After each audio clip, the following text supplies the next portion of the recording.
사돈, 제가 혼수 다시 해왔습니다. 갑자기 무슨 혼수요? 사돈께서 선정이에게 혼수를 제대로 안 했다며 혼내셨다면서요. 그래서 그 추운 날 맨몸으로 쫓아내셨다면서요. 그래서 제가 혼수를 다시 마련해 왔습니다. 이거 받으시고 이제 저희 아이더는 괴롭히지 말아주세요. 이게 뭐예요? 이혼 서류요. 이게 혼수입니까? 아니요, 그건 이혼 서류고요. 혼수는 사돈이 제일 귀하게 생각하는 겁니다. 내가 귀하게 생각하는 게 뭔데요? 여기 보이는 게 없는데. 없긴 왜 없어요? 여기 제 옆에 있잖아요. 되게 귀한 아드님이요. 귀한 아들 혼수로 받으시고 저희 딸은 다시 데려가겠습니다. 예. 아니, 안사돈 왜 그러세요? 지금 저를 협박하시는 겁니까?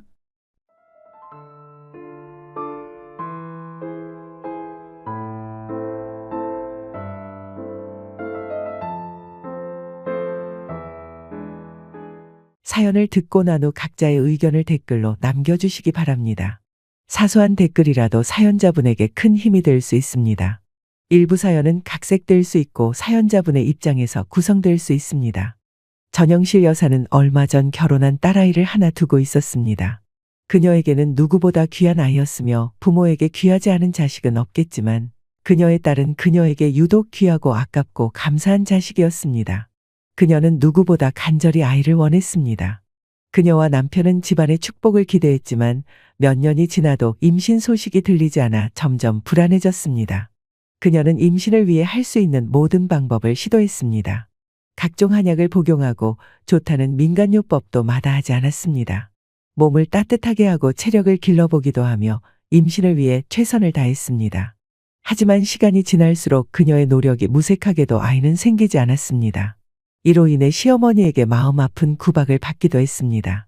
시어머니는 집안의 대를 이을 아이가 없다는 이유로 전영실 여사를 심하게 나무랐고 그때마다 그녀의 마음은 더 깊이 아파왔습니다. 마침내 병원을 찾은 전영실 여사는 불임 진단을 받았습니다. 의사의 말은 그녀에게 충격이었고 슬픔과 허탈감에 한동안 어찌할 바를 몰랐습니다. 아이를 간절히 원하던 그녀의 소망이 산산이 부서진 듯했고 모든 희망이 사라져버린 기분이었습니다. 특히나 아이가 없는 상황을 못마땅하게 여기던 시어머니의 압박은 점점 커져갔습니다. 언제까지 이렇게 아이가 없을 거냐는 날카로운 말들이 그녀의 가슴을 깊이 찔렀고 자신을 향한 시어머니의 냉담한 시선과 따가운 말들이 더해져 마음고생은 더욱 심해졌습니다. 매일을 눈물로 지새우던 그녀는 남몰래 산속에 있는 절을 찾아가 눈물로 기도를 올리기도 했습니다. 그렇게 7년이 흘렀습니다. 주변 사람들은 이제 아이는 포기하라 는 조언을 건네기도 했고 전영실 여사 역시 어쩔 수 없는 일이라며 체념하려 할 무렵 기적 같은 일이 일어났습니다. 임신 진단을 받은 그 순간 그녀는 믿기지 않았습니다. 의사에게서 들은 말이 꿈인가 싶어 몇 번이나 확인을 하고 나서야 기쁨의 눈물이 흐르기 시작했습니다. 그녀는 온 마음을 다해 감사했고 하늘이 준 선물이라 여겼습니다. 전영실 여사와 남편은 그 소식을 전해 들은 날 밤 잠을 이루지 못할 만큼 벅찬 감정을 느꼈습니다. 아이를 기다리던 오랜 세월이 있었기에 그 딸은 그 무엇과도 비교할 수 없는 소중한 존재가 되었습니다. 전영실 여사는 딸을 불면 날아갈까 쥐면 부서질까 애지중지 키웠습니다. 시어머니의 말은 더 이상 그녀에게 상처로 남지 않았고 오히려 딸을 사랑하는 힘으로 승화되어 갔습니다. 그렇게 딸에게 세상 무엇과도 비교할 수 없는 사랑과 애정을 쏟으며 키웠고 딸은 전영실 여사의 인생의 빛과 같은 존재가 되었습니다. 전영실 여사는 딸을 어렵게 얻었기에 딸이 태어난 순간부터 그 존재 자체만으로도 감사하고 행복했습니다. 딸이 자라면서 시어머니는 아들이 아니라는 이유로 종종 전영실 여사에게 핀잔을 주었지만 전영실 여사는 그마저도 무겁게 받아들이지 않았습니다.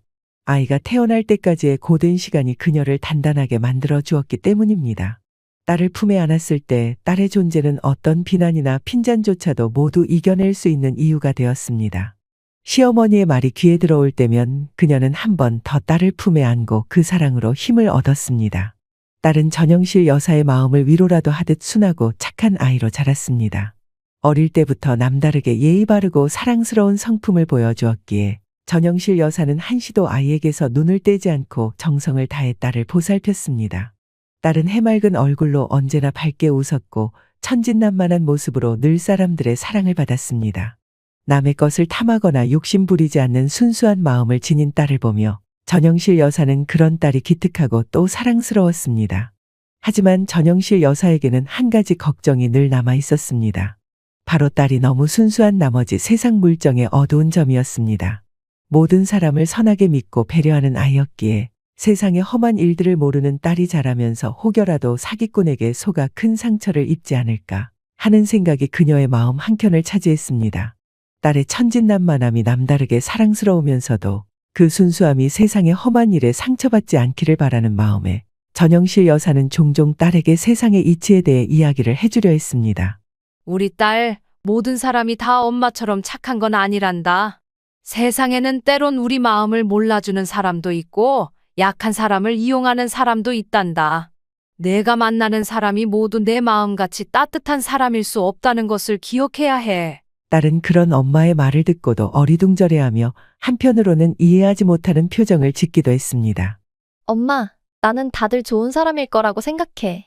나쁜 사람이 있더라도 내가 먼저 친절하게 대해주면 그 사람들도 나를 좋아할 거야. 딸의 해맑은 대답을 들을 때마다 전영실 여사는 그저 웃음 지으며 머리를 쓰다듬어 주었습니다. 세상 물정에 대해 조금 더 알려주고 싶었지만 아이의 순수한 마음이 깨질까 걱정스러워 결국 많은 말을 아껴두었습니다. 그렇게 전영실 여사는 딸이 세상 속에서 잘 살아갈 수 있기를 바라는 마음으로 조금은 염려스러운 시선으로 지켜보았습니다. 딸이 커가며 더 큰 세상을 알아가고 때로는 현실의 어려움도 직면하게 될 거란 걸 알면서도 그녀는 그 모든 순간 딸이 행복하기를 바랐습니다.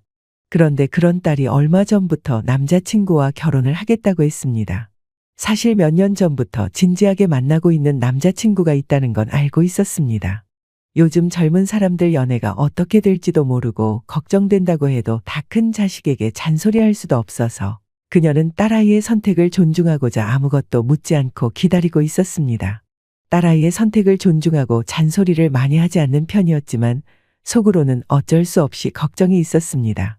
그런데 그런 딸이 얼마 전부터 남자친구와 결혼을 하겠다고 했습니다.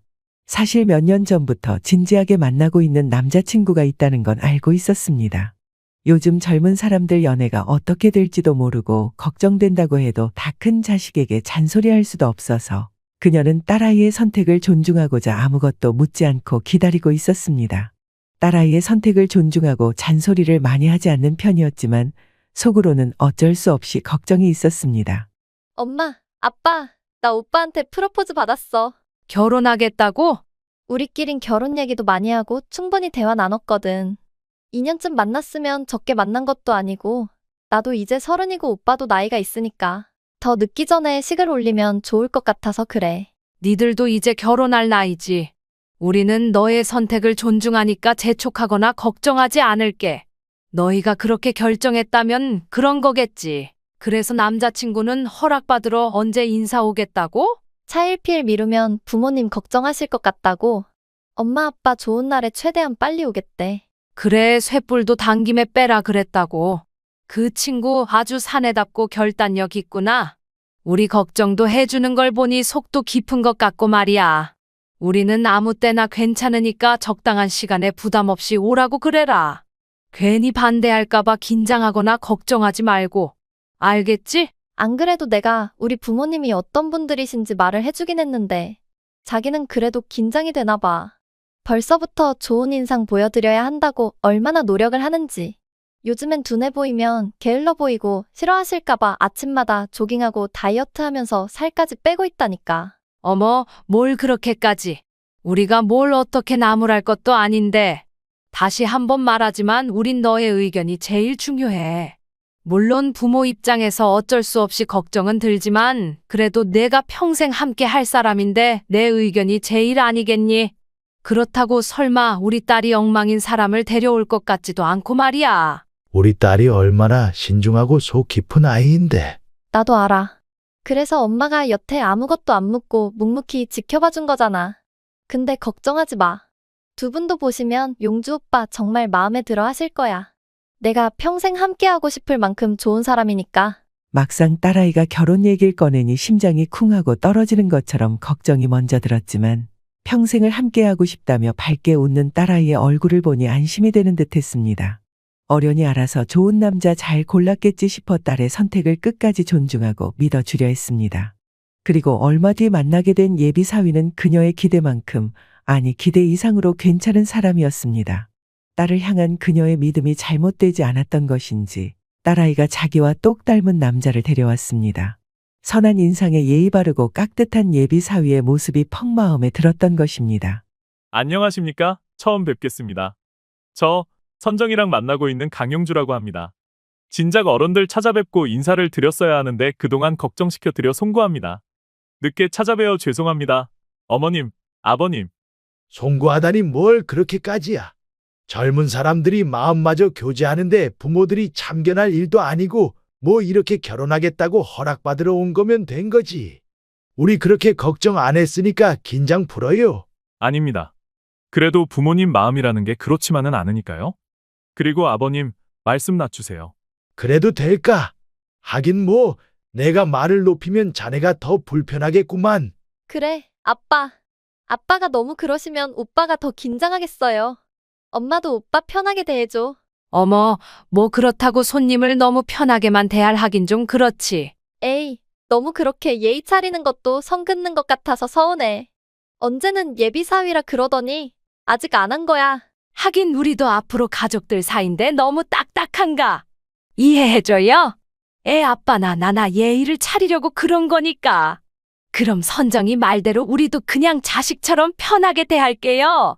용주 씨, 아니 자네도 긴장 풀고 편히 있게. 여기까지 오느라 고생했을 텐데 우선 밥부터 먹어야지.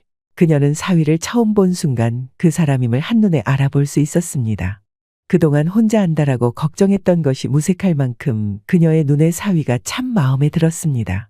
집 현관을 들어오며 벗은 신발을 가지런히 정리하는 모습을 보면서 몸에 예의가 배어있는 사람이구나 싶었습니다. 거기다 자세도 바르고 곧으며 긴장에 떨리는 음성이었지만 자기 할 말은 조곤조곤 잘하는 모습을 보며 몸과 정신이 건강한 사람이라 느꼈습니다. 그런 모습들이 모두 그녀가 딸의 짝으로 바라고 그리던 모습이었기에 그 순간 그녀는 예비 사위를 아들처럼 생각하기로 마음먹었습니다. 그렇게 식사 자리가 이어지는 동안에도 사위는 시종일관 예의 바르게 행동했으며 그녀의 남편도 그런 사위가 마음에 들었는지 평소 잘하지 않던 술까지 권하며 기분이 좋아 보였습니다. 자네 술은 좀 하나? 저 잘하지는 못하지만 마실 줄은 압니다. 그럼 다행이구만. 나도 술을 즐기는 편은 아니지만 오늘 같은 날을 위해 준비한 게 있어서 말이야. 여보, 그거 어딨지? 내가 우리 선정이 20살 생일날 출장 갔다가 사온 와인 말이야. 아유, 그거 세상에 당신 그걸 기억하고 있었네요. 아유, 그럼 내가 그걸 어떻게 잊겠어? 우리 딸이 사위 데려오면 마시려고 산 술인데. 예전에 그녀의 남편이 프랑스로 출장을 가면서 와인을 몇 병 사왔었습니다. 그 와인이 딸이 태어나던 해에 담근 술이라 해서 마침 딸이 성년을 앞둔 터라 딸의 성년을 축하하며 한 병을 개봉했었고 나머지 한 병은 나중에 딸이 사위를 데려오면 다 같이 마시자며 보관해 두었던 것이었습니다. 평소 술을 잘하지 않는 부부라 그녀도 남편 부탁에 따라 창고에 잘 넣어두고 있었는데 남편이 그 와인을 따자고 했습니다. 그 모습을 보며 그녀는 남편이 벌써부터 그 친구를 사위로 생각하는구나, 남편도 자신처럼 사위가 쏙 마음에 들었구나 싶었습니다. 이런 귀한 걸 제가 마셔도 될까요? 아유, 그럼 당연하지.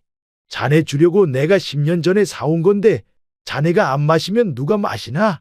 아무래도 이 사람이 용주가 마음에 드는 모양이야. 처음부터 선정이가 예비 사위 데려오면 마시겠다고 그랬었거든. 그러고 나도 잊고 있었는데 어떻게 그걸 기억하고 있었대. 그럼 내가 그걸 어떻게 잊어? 우리 딸 시집 보내는 날이 언제려나 늘 걱정하고 있었는데.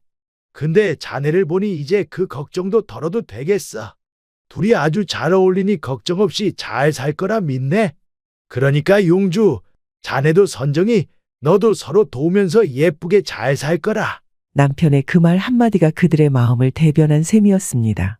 원래도 딱히 반대할 생각은 없었지만 부부의 마음에 쏙 드는 사위를 데려온 딸이 얼마나 다행인지 모를 일이었습니다.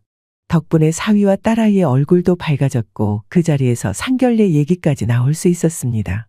아직 딸이 그 집에 인사를 다녀오지 않았기에 상견례는 그 다음이어야겠지만 마음이 들뜬 그녀는 하루빨리 예비 사돈을 뵙고 상견례를 치르고 싶었습니다. 뭐, 우리야 언제라도 좋지만 사돈 생각도 해야 하니 중간에서 아이들이 잘 조율해서 날짜를 잡아보라. 그렇게 말하며 그들의 미래를 기대하는 마음으로 상견례 준비를 당부했습니다. 그 다음 주 그녀의 딸이 예비 사돈댁에 인사를 다녀오게 되었습니다. 엄마, 나 어때? 얌전하고 괜찮아 보여? 응, 우리 딸 너무 예쁘네. 가서 예의 바르게 잘하고 와. 긴장 많이 되니? 그럼. 어머님 처음 뵙는 자리인데 당연히 긴장되지. 나 심장 터질 것 같아. 오빠는 이걸 어떻게 먼저 했나 모르겠네. 너무 걱정하지 마. 그때 용주 보니까 교육도 잘 받고 잘 자란 것 같던데 그런 집에서 설마 너를 싫어하시겠니? 엄마는 우리 딸 그렇게 안 키웠네. 엄마 말대로 어머님도 나 좋아해 주시면 좋겠다. 알았어. 나 잘하고 올 테니까 기도해줘. 엄마. 그래, 조심히 다녀와. 예비 시댁에 첫인사를 드리러 가던 날 그녀의 딸은 새벽부터 일어나 때 빼고 광내며 준비하느라 야단이었습니다. 아무래도 첫 만남의 첫인상이 중요하다 보니 혹시라도 흠잡힐 곳이 없나 걱정이 된 모양이었습니다. 긴장이 된다며 걱정하는 딸에게 그녀는 안심하라 일러주었습니다. 그녀도 사위를 만나지 않았다면 걱정했을지 모르겠지만 그런 아들을 키운 분이라면 분명 좋은 분일 거라 생각했습니다. 딸 역시 어디서 미움받을 아이는 아니었기에 아무 걱정 없이 웃으며 배웅해 주었습니다. 하지만 다녀온 딸아이가 급하게 밥을 찾는 바람에 그녀는 조금 당황스러웠습니다. 엄마, 혹시 집에 남는 밥 좀 있어? 너 거기서 먹고 온 거 아니었어? 엄마는 너 당연히 거기서 먹고 오는 줄 알고 남은 게 없어서 밥은 새로 해야 하는데. 아, 그럼 나 그냥 라면 하나 끓여 먹을게. 신경 쓰지 마. 근데 배가 고프다니 무슨 일이야? 선정아. 너 설마 거기서 밥 못 먹은 거야? 언니 시어머니가 뭘 제대로 안 차려주셨나? 아니, 어머님은 너무 잘 차려주셨어. 그게 아니라 내가 너무 긴장한 나머지 제대로 먹질 못해서 그래. 그래? 그럼 별일 없이 잘한 거야? 응, 잘 뵙고 왔어. 별일도 없었고 다 좋았어. 딸이 다녀오자마자 배가 고프다며 밥을 찾는 것을 보며 그녀는 놀랐습니다. 예비 사위가 왔던 날 그녀가 한 상 가득 차려주어 사위가 잘 먹고 간 것을 보며 당연히 딸도 예비 시댁에서 잔뜩 얻어먹고 올 거라 생각했던 것입니다. 그래서 남편과 둘이 저녁을 해먹고 딸 몫은 남겨놓지 않았는데 딸이 피죽도 못 얻어먹고 온 듯한 표정으로 배가 고프다고 하니 놀랄 수밖에 없었습니다. 그녀가 걱정하자 딸은 긴장해서 제대로 먹지 못했다고 설명했기에 그녀는 그냥 그런 줄로만 알았습니다. 그러나 몇 분 뒤 시킨 적 없는 치킨 배달이 도착해 또 한 번 당황스러웠습니다. 배달이요? 배달이라뇨? 저희는 시킨 사람 없는데요? 여기 주소가 맞는데요. 아니에요. 저희는 안 시켰어요. 뭔가 착오가 있는 거 아니에요? 딸은 씻으러 들어가 있었고 그녀와 남편 중에도 시킨 사람이 없었기에 더욱 당황스러웠습니다. 그럼 주문자한테 전화 걸어볼 테니까 통화하시겠어요? 네, 그럴게요. 여보세요? 여기 배달시킨 분이세요? 아, 어머니. 저 용주예요. 치킨 배달 제가 시킨 거예요. 선정이한테 연락을 해놨는데 선정이가 못 받나 보네요. 놀라시게 해서 죄송합니다. 어머나, 용주가 보낸 거구나. 선정이가 지금 씻고 있어서 연락을 못 받았나 봐. 난 또 왜 시킨 적도 없는 음식이 왔나 했네. 아, 선정이가 밥을 못 먹고 간 게 걸려서요. 제가 따로 밖에서라도 먹여보내야 했는데 밤도 늦고 선정이도 피곤해 그냥 집에 가겠다고 그러더라고요. 제가 너무 미안해서 다 같이 드시라고 치킨이라도 보냈습니다. 아유, 뭘 또 이런 것까지. 아이, 너무 고마워서 어떡하지? 아니에요. 제가 죄송스러워서 그래요. 제가 미리 말씀을 드렸는데 저희 어머니가 깜빡하셨는지 선정이가 못 먹는 해산물들로만 잔뜩 차리셨거든요. 그래서 선정이가 입에도 못 댔어요. 사위의 얘기를 들은 그녀는 깜짝 놀랐습니다. 진수성찬을 차려주었지만 자기가 긴장해서 먹지 못했다는 딸의 말과 달리 사위가 전해준 내용은 전혀 달랐기 때문이었습니다. 사위는 사돈께 분명 선정이가 뭘 못 먹는지 미리 말씀드렸는데 하필이면 선정이가 먹지 못하는 해산물들로만 상을 차리셨다고 했습니다. 그녀의 딸이 입에도 못 대는 간장게장, 굴, 멍게 같은 해산물들이 차려졌다고 했습니다. 사위는 어머니가 완도 출신이셔서 자신이 생각하기에 좋은 음식을 대접하려 하신 것 같다고 설명했지만 그 음식들이 하필이면 그녀의 딸에게는 쥐약이나 다름없었습니다. 선정이 오기 전에 제가 어머니께 말씀드렸는데 어머니가 잊어버리신 건지 이해를 못하신 건지 날 음식들로 상을 차리셨더라고요. 저도 퇴근하고 가는 바람에 그걸 몰랐고요. 어머니 말씀으로는 아예 못 먹는 줄은 모르고 자기 입맛에 맞는 걸로 차려주고 싶으셨다고 하는데 그래서 선정이가 한술도 못 뒀어요. 선정인 괜찮다고 했지만 제가 너무 미안해서요. 선정이가 굶고 들어간 거 아시면 부모님도 속상하실 거고 저도 너무 죄송하네요. 아유, 아니야. 어머니가 설마 일부러 그러셨겠나? 아직 우리 식구들을 잘 모르셔서 그러셨겠지. 밥은 내가 챙겨 먹이면 되니까 너무 걱정 마. 사위가 미리 이야기를 했다는데도 왜 그런 상황이 벌어졌는지 이해가 가지 않았지만 그녀는 사위에게 괜찮다고 말해주었습니다. 그녀의 상식으로는 예비 며느리가 못 먹는 음식을 일부러 차렸으리라는 생각은 할 수 없었습니다. 준비한다고 점심도 제대로 못 먹고 나간 딸이 여태 굶었다는 사실은 속상했지만 그래도 사위가 미안해하며 딸을 위해 음식까지 보낸 것을 보니 세심한 남편감을 얻은 것 같아 다행이라 여겼습니다. 그렇게 그때까지는 사돈이 어떤 의도로 그러셨을지 심각하게 생각하지 못한 채 상견례 날이 다가왔습니다. 상견례는 주말 점심으로 잡혀 있었고 그녀의 가족들은 아침 일찍부터 분주했습니다. 옷을 다려 입고 씻고 준비하는 데만도 시간이 걸려 다들 정신없이 바빴습니다. 그래도 첫 만남에 늦을 수 없어 약속 시간보다 한참 일찍 출발했는데 그날따라 길이 막히지 않아 예정 시간보다 1시간이나 일찍 도착하게 되었습니다. 어쩔 수 없이 근처 카페에서 시간을 보내다가 약속 시간 10분 전에 식당으로 들어갔습니다. 일찍 도착했지만 시간을 맞춰 들어간 것은 식당 예약 문제도 있었고 너무 일찍 가 있으면 사돈이 부담을 느낄까 싶었기 때문이었습니다. 다행히 사돈은 아직 도착하지 않은 듯 식당 룸은 비어 있었고 그녀의 가족은 한 방향으로 쪼르륵 앉아 있었습니다. 우리가 먼저 도착해서 다행이야, 그치? 그러게? 아유, 오늘따라 길도 하나도 안 막히고 너무 다행이네. 첫 만남 자리가 제일 중요한 법인데 말이야. 용주는 어디쯤이라니? 우리 먼저 와 있다고 괜히 서두르지 말고 조심히 오라 그래. 안 그래도 방금 연락이 왔는데 좀 늦을 것 같다고 하네. 괜찮다고 했는데 아직 답이 없어. 운전 중이니 연락을 못 하나 보다. 늦어도 괜찮으니까 너도 운전에 방해되게 더 연락하지 마라. 사돈이 조금 늦겠다는 연락이 온 뒤 그녀의 가족은 늦어도 괜찮다는 말을 전했지만 그 후로도 사돈은 도착하지 않았고 시간이 한참 지났습니다. 시계를 보니 벌써 약속 시간에서 30분이 다 되어가고 있었습니다. 그 사이 식당 직원이 몇 번이나 예약 음식을 준비하냐며 확인을 해오고 그녀의 가족은 점점 지쳐가고 있었습니다. 그도 그럴 것이 이미 도착한 지 2시간이 다 되어가는 상황이었으니 기다림에 지치는 것은 당연했습니다. 마침내 종업원이 한 번 더 확인하러 왔을 때 예비 사돈과 사위가 도착했습니다. 그녀는 지친 기색을 숨기고 사돈에게 반갑게 인사를 건넸습니다. 오셨어요. 여기까지 오시느라 고생하셨습니다. 용주도 운전하느라 피곤했겠네. 식사 시간이 좀 지나서 허기지시지는 않으세요? 안 그래도 종업원이 확인을 하던데 바로 음식 내오라고 할까요? 예, 밥 먹으려고 만난 거니까 밥부터 먹어야죠. 안 그래도 먼 길 오느라 아주 혼났습니다. 아휴, 니들은 어쩌자고 이 먼 데다가 식당을 잡았니? 그냥 대충 근처에서 먹으면 될걸? 우리 동네에도 괜찮은 고깃집이 있다니까? 무슨 한정식이니 뭐니 이런데 음식은 조금 주고 비싸게만 받아 먹는데? 이런 곳이 음식 맛도 그냥 그렇다니까? 사돈은 도착하자마자 제대로 된 인사도 없이 식당 흠부터 잡기 시작했습니다. 마침 옆에 서 있던 종업원이 주문을 받기 위해 대기하고 있었는데 그 앞에서 음식이 별로일 거라느니 비싸다느니 흉을 보시니 그녀는 마음이 무척 섭섭해졌습니다. 아이들이 고민하며 예약한 식당이라는 것을 알고 있던 그녀로서는 그런 말씀을 하시는 사돈에게 아쉬운 감정을 느낄 수밖에 없었습니다. 거기다 한참 기다렸는데도 죄송하다는 말도 없으셨고 첫 만남에 흔한 인사조차 없이 자리에 털썩 앉으시니 그녀는 어떻게 말을 이어가야 할지 당혹스러웠습니다. 그래도 아이들이 고민하다 고른 곳이니 예쁘게 봐주시죠. 저희도 이런 곳에 자주 오진 않지만 가끔씩 분위기 내는 것도 좋잖아요. 그래요, 엄마. 상견례를 어떻게 동네 고깃집에서 하겠어요. 선정인의 부모님도 계시는데 제발 분위기 좀 맞춰주세요.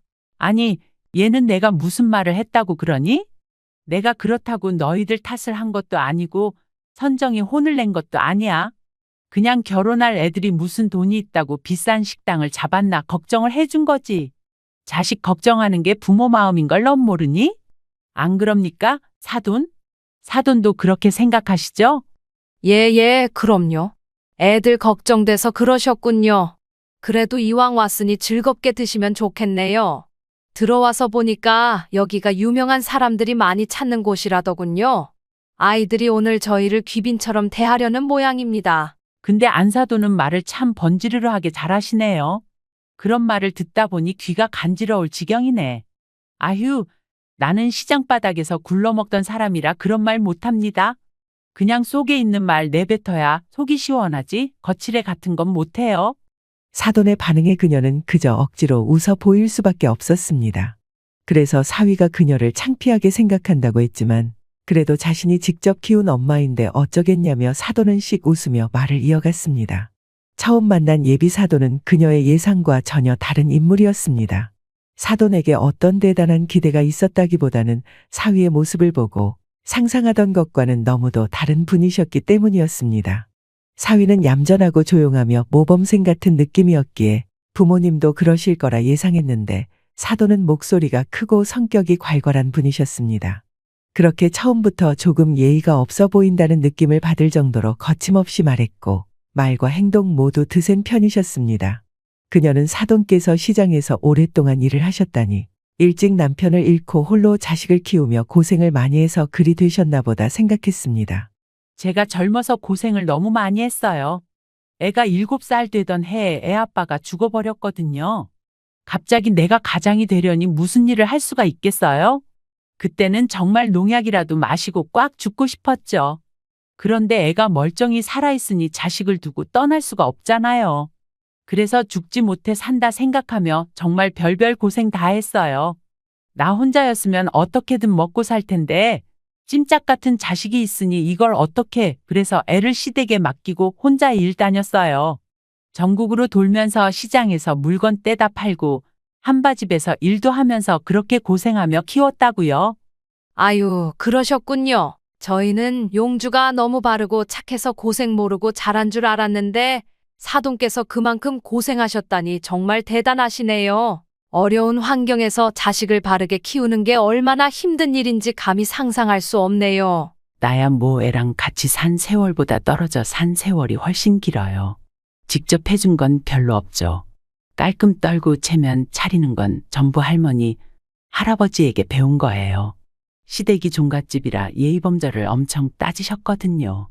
외할머니, 할아버지는 내가 마음에 안 드셨는지 남편 죽고 나서 애만 떼놓고 가라 하셨는데 뭐 과부더러 그런다니까 오히려 고맙지 뭐예요. 그 뒤로 애는 노친네들 돌아가실 때까지 그 집에서 컸으니까 거의 10년을 떨어져 살았죠. 고등학교 올라가면서는 기숙사 들어가 살았고 대학 생활한다고 나가 있으니 내가 쟤랑 같이 산 세월은 얼마 안 돼요.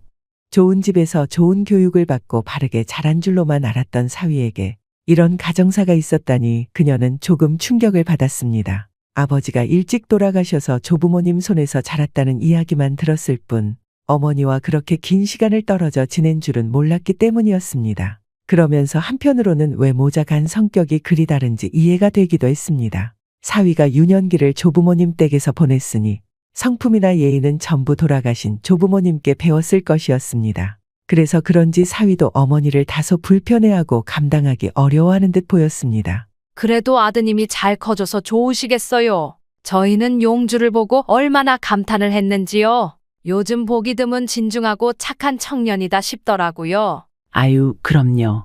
우리 아들이 얼마나 대견한데요. 떨어져 사느라 자주 보지도 못했고 해준 것도 별로 없는데도 얼마나 잘 자랐는지. 저는 우리 아들만 봐도 배가 부릅니다. 어릴 적엔 애가 올 때마다 혼자 자라 있더라고요. 거저 키웠지 뭐예요. 어린애가 엄마 보여주겠다고 여기저기 대회 나가 상 타오고 공부도 참 잘했죠. 덕분에 좋은 대학 들어가서 지금 좋은 직장 다니잖아요. 이런 아들이 세상에 어디 있겠어요. 네, 정말 배가 부르시겠어요. 저는 아들 없이 딸만 있어서 그런지 이런 아들이 있으면 참 든든하실 것 같네요. 아니, 그걸 말이라고요. 자식은 뭐니 해도 아들이 최고죠. 딸들은 시집 가면 끝이잖아요. 그러고 보니 사돈은 딸 하나뿐이라 많이 아쉬우시겠네요. 그래도 좋은 남편감 만나 시집가니 좋게 생각하세요. 세아가, 넌 아주 복받은 줄 알아라. 우리 아들 같은 남편감이 어디 또 있겠니? 그러니까 결혼해서도 남편 잘 챙기고 내조 잘해야 해. 내 말 무슨 뜻인지 알지? 네, 어머님. 제가 오빠 잘 챙길게요. 엄마, 제발요. 그게 무슨 말씀이세요? 선정이가 제 내조를 왜 해야 하죠? 선정이도 일하느라 바쁜 사람인데요. 저희는 청소든 살림이든 다 같이 할 거예요. 저 선정이 고생 안 시킬 겁니다. 그러니까 그런 말씀 하지 마세요.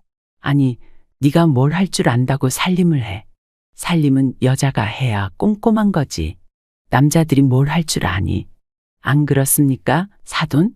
뭐 예전에야 여자가 가정주부로 있었으니 그렇긴 했지만 요즘 젊은 사람들은 아이 낳고 맞벌이 하면서 같이 일하니까 살림도 함께 해야겠지요. 제가 보기엔 아이들이 알아서 잘할 테니 걱정 안 하셔도 될 것 같아요. 사돈은 눈치라곤 전혀 보지 않는 듯 이미 그녀의 딸에게 아내로서의 도리와 며느리의 역할에 대한 이야기를 늘어놓았습니다. 지금이 어떤 시대인데 벌써부터 딸에게 내조를 요구하는지 걱정스러웠지만 정작 사위는 전혀 그럴 생각이 없어 보였고 사위가 알아서 단호히 잘라내는 듯해 다행이라 생각했습니다. 이후로도 사돈은 식사를 하는 내내 한참 동안 아들 자랑을 늘어놓으며 대화를 이어갔습니다. 힘들게 키운 자식이니 귀한 것은 당연하다 여겼지만 자식을 결혼시키려고 만난 자리에서 예비 사돈이 그녀의 딸에게 요구 사항만 늘어놓고 칭찬 한마디 없으니 그 점이 내심 서운했습니다.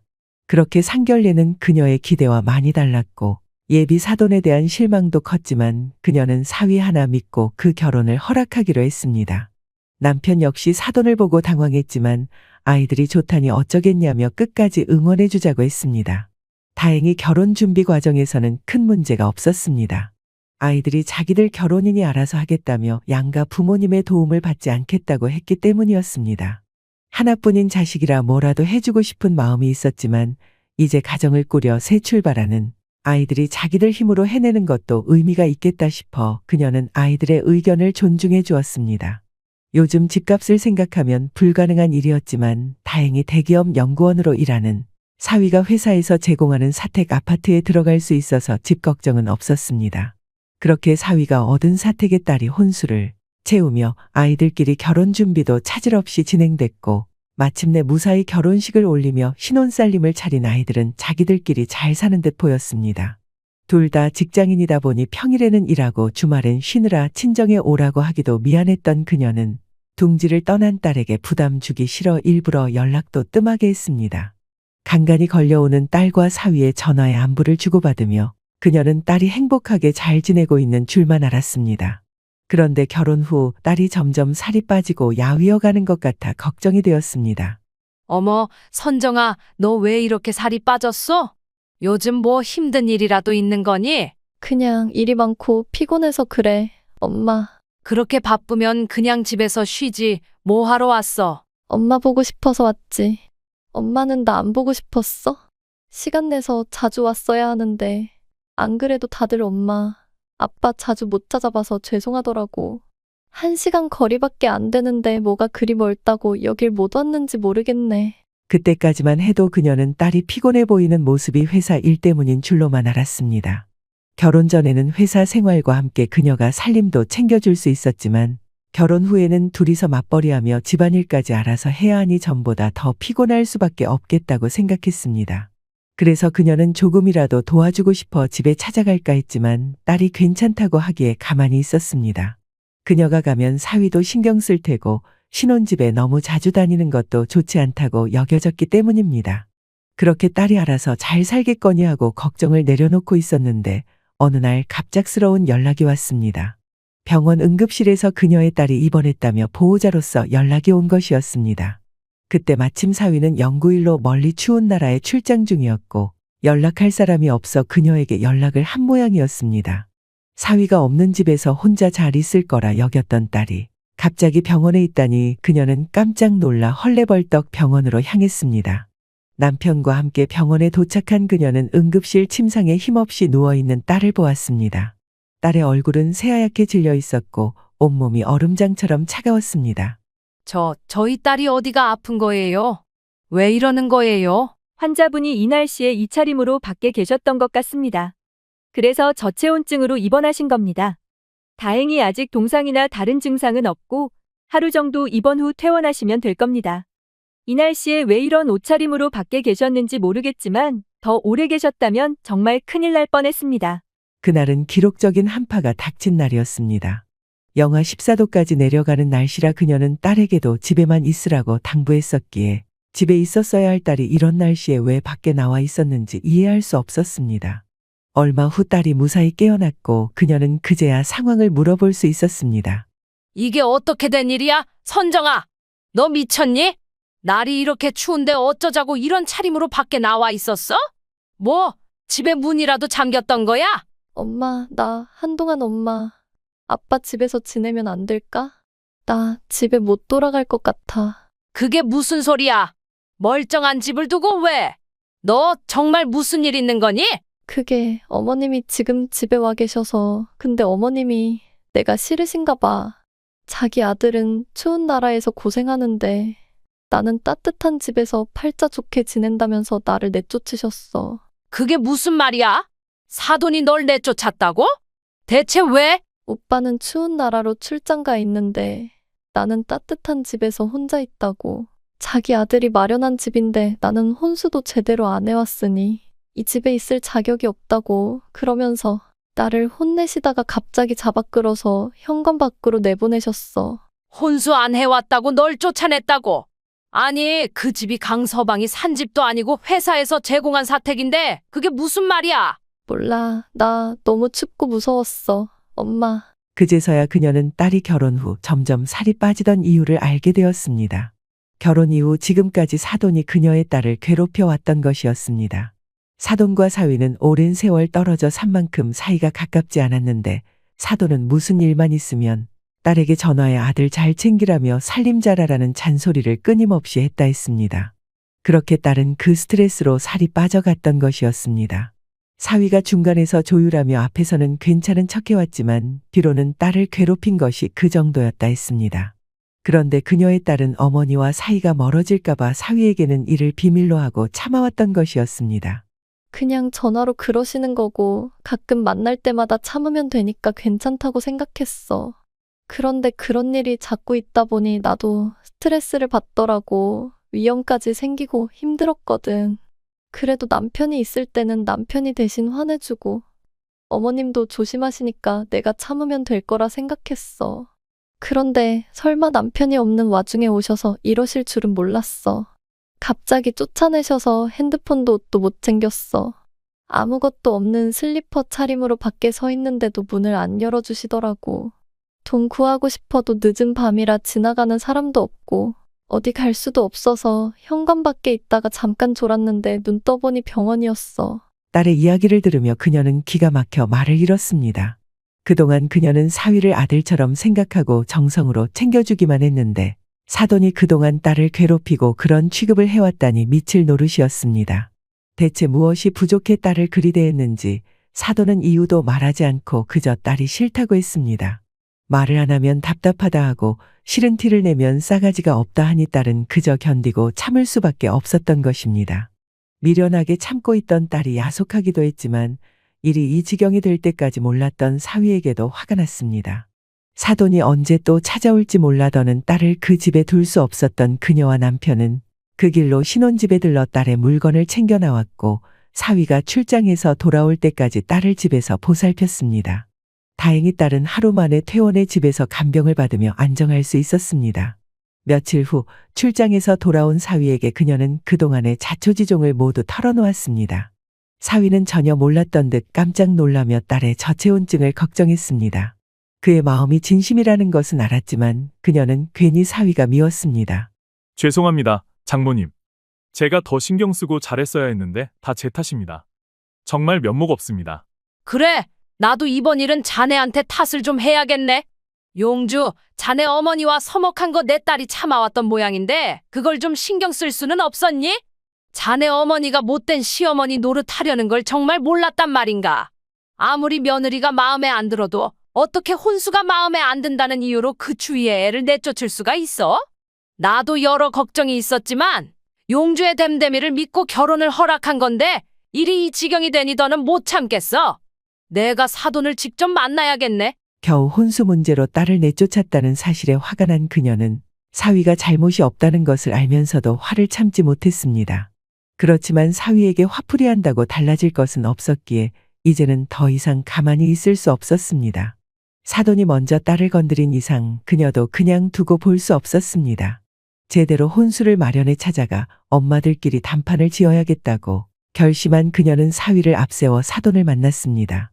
사돈, 제가 혼수 다시 해왔습니다. 갑자기 무슨 혼수요? 사돈께서 선정이에게 혼수를 제대로 안 했다며 혼내셨다면서요. 그래서 그 추운 날 맨몸으로 쫓아내셨다면서요. 그래서 제가 혼수를 다시 마련해 왔습니다. 이거 받으시고 이제 저희 아이더는 괴롭히지 말아주세요. 이게 뭐예요? 이혼 서류요. 이게 혼수입니까? 아니요, 그건 이혼 서류고요. 혼수는 사돈이 제일 귀하게 생각하는 겁니다. 내가 귀하게 생각하는 게 뭔데요? 여기 보이는 게 없는데. 없긴 왜 없어요? 여기 제 옆에 있잖아요.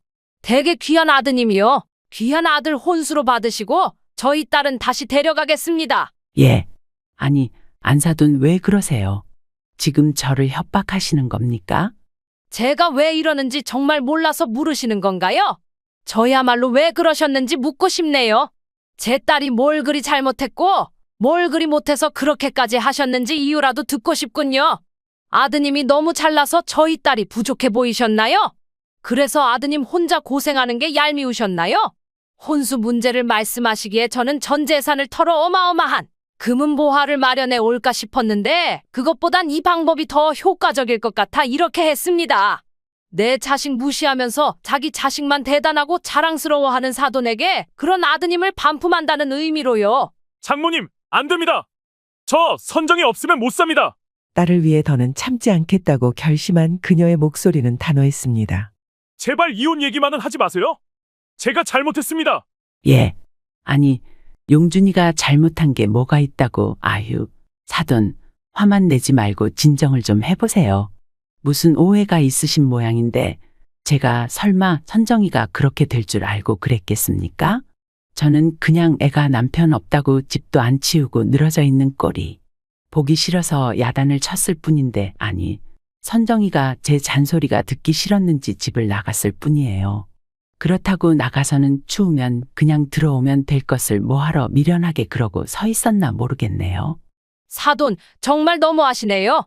그럼 지금 제 딸이 사돈을 음해하려고 거짓말을 한단 말씀이세요? 사돈이 제 딸에게 무슨 짓을 했는지 제가 다 듣고 왔는데도요? 아니, 선정이가 거짓말을 했다는 게 아니라 뭔가 우리 사이에 오해가 있었다는 말이죠. 진정을 좀 하시라니까요. 왜 이러실까? 애를 옷도 안 입히고 쫓아내서 춥다고 들어가겠다는 애를 문도 안 열어주셨다면서요? 그래놓고 미안한 것도 없으세요? 이럴 거면 처음부터 결혼을 시키지나 말지. 제가 이 꼴 보려고 그동안 딸을 착하게 키웠나 싶어 후회가 됩니다. 아니, 이 결혼 자체가 후회스럽네요? 미안한 기색도 없이 변명만 늘어놓는 사돈의 모습에 그녀는 더 크게 분노가 치밀었습니다. 결국 그녀는 사위에게 이혼 서류를 건네고 도장을 찍으라고 했습니다.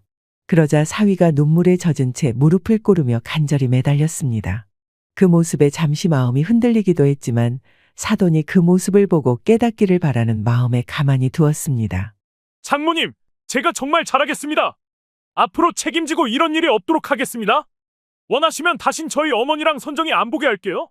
무슨 소리 하는 거야? 용주야, 너는 배알도 없니?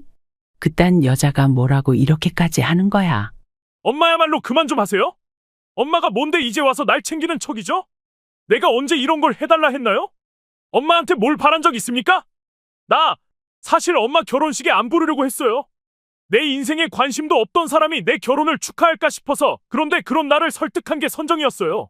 그래도 하나뿐인 엄마고 가족이니까 이해해보자고, 참아보자고요. 결혼 후에도 선정이가 먼저 시댁에 연락하자고 했어요. 그런데 그런 며느리를 귀하게 여기기는커녕 이런 짓을 하시나요? 나는 그냥 며느리 교육시키려고 그런 거지. 그러니까 엄마가 무슨 권리로요? 난 엄마랑 선정이 둘 중에 선정이를 택할 겁니다. 지난 20년간 엄마 없이 혼자 잘 살았지만 이제 난 선정이 없이는 못 살아요. 결혼해서 얼굴이라도 보고 자식 둘이라도 하려는 걸 고맙게 생각해야죠. 어떻게 부모 노릇 한 번 한 적 없으면서 이런 못된 짓만 할 수 있나요? 그러니까 엄마도 말년에 자식 덕 보고 싶으시면 장모님께 얼른 사죄하세요. 나 선정이랑 이혼하면 엄마 평생 안 보고 살 테니까요. 사위는 그동안 사돈에게 쌓인 울분을 터뜨리며 눈물과 함께 참았던 감정을 쏟아냈습니다. 그녀는 그런 사위를 보며 가슴이 아팠습니다.